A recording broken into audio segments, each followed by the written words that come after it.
United States may be considered one of the world's largest consumers and producer of energy. In the last decades, oil, coal, and natural gas have led the American source of energy. According to the EIA, the main source of energy in Kentucky is coal. Renewable energy must be the alternative rather than fossil fuels. Using solar energy is not a new idea. Thomas Edison said, "I would put my money on the sun and solar energy." What a source of power. I hope we don't have to wait until oil and coal run out before we tackle that.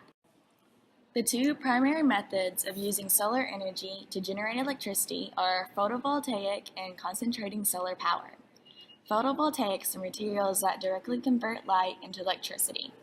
Otherwise, concentrating solar power concentrates the light of the sun for heat, and that heat can be used to drive thermal energy to make electricity. CSP requires clear, direct sunlight that can be focused for heat.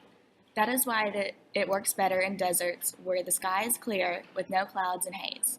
In contrast, PV needs light, but it is not required to be direct light. It works for both cloudy days and bright sunny days. Also, PVs are suitable to be installed on rooftops and utility scales. Considering the map, we may conclude that in Kentucky, the photovoltaic system may work better than the CSP.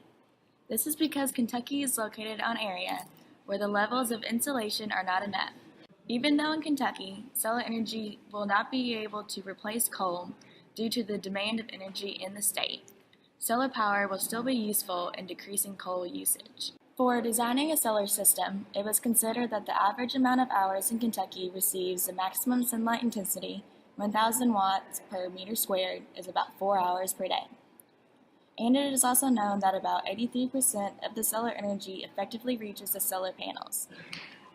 Another factor is the efficiency of the solar cells, which is 15% in average.